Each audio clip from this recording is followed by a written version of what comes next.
Bonjour, je m'appelle Michaela et j'habite à Berlin. Et le sujet aujourd'hui passionnant, c'est la divinisation en cours, ou autrement dit, la transformation que l'Esprit Saint œuvre dans notre vie, tous les jours. C'est génial. Donc on va commencer par une bonne nouvelle. En 2 Corinthiens 5, verset 17, Paul écrit « Si quelqu'un est en Christ, il est une nouvelle créature. » C'est fait, nous sommes enfants de Dieu, c'est notre identité profonde. Elle est parfaite, nous sommes aimés et sauvés pour toujours en Jésus. Mais il y a un autre type de parole biblique qui peut être un peu plus inquiétant. Par exemple, dans la première épître de Pierre, chapitre 1, verset 16, « Devenez saints dans toute votre conduite, parce qu'il est écrit « Soyez saints, car je suis saint ». Là, ça me pose question, comment faire pour que moi je sois sainte dans toute ma conduite? Ça paraît loin. Donc il y a un décalage entre le déjà là et le pas encore. Le déjà là de mon identité en Christ d'enfant de Dieu et le pas encore, tout ce que je suis appelée à être, mais que j'arrive pas toujours à être. Donc il y a ce processus de la transformation, de la divinisation tout au long de ma vie, pour ressembler davantage au Christ et pour ressembler davantage à l'image de Dieu à laquelle nous sommes créés. Peut-être l'image de la semence et de l'arbre peut nous aider pour mieux comprendre.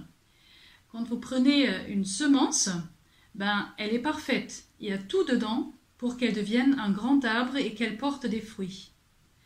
Mais il faut du temps, beaucoup de temps, et puis aussi peut-être du soleil et de l'eau, pour que la semence devienne cet arbre.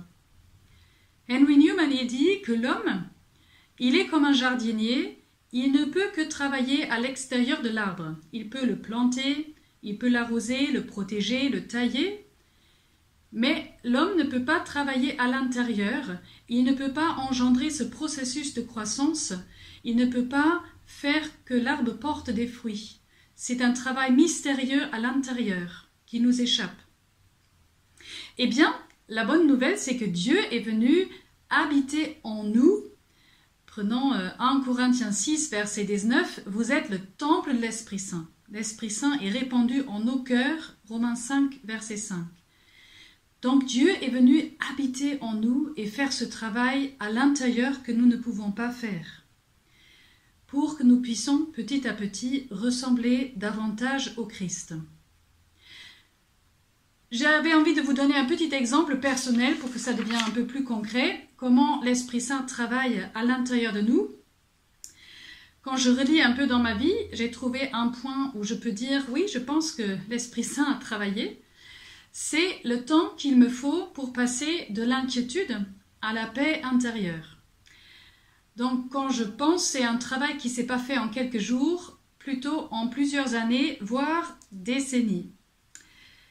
Donc quand je regarde, il y a 15-10 ans, j'ai pu m'inquiéter beaucoup plus vite et beaucoup plus facilement à n'importe quelle situation, mais comment je vais faire, comment je vais y arriver, comment ça va se passer, comment on va faire, tout ça. Et puis quand je relis, dans cette inquiétude, il y avait plutôt moi au centre, comment moi je vais faire. Et puis, avec des années, avec le travail de l'Esprit Saint, quelques guérisons intérieures, et des expériences aussi du travail de Dieu, j'ai pu, en fait, l'Esprit Saint, il a pu déplacer ce centre intérieur qui est maintenant plutôt Dieu avec les possibilités qu'il a lui. Dieu qui est toujours à l'œuvre, Dieu qui veille sur nous, Dieu qui maîtrise bien les situations impossibles de notre vie. Et donc aujourd'hui, cette paix intérieure en moi, elle est beaucoup plus stable. Il me faut beaucoup plus pour que je la perde. Et si je la perds, je la retrouve beaucoup plus vite. La paix intérieure a bien grandi en moi et c'est un fruit du travail de l'Esprit Saint dans ma vie. Pour ce travail, l'Esprit Saint utilise toute notre vie, tous les événements, les difficultés.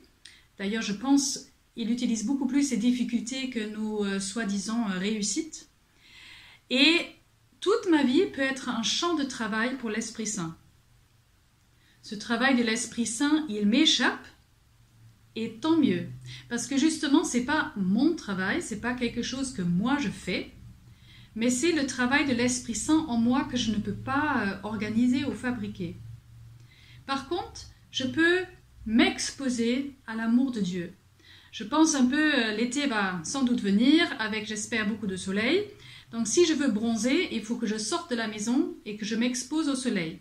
Si je reste à l'intérieur, je ne vais pas bronzer.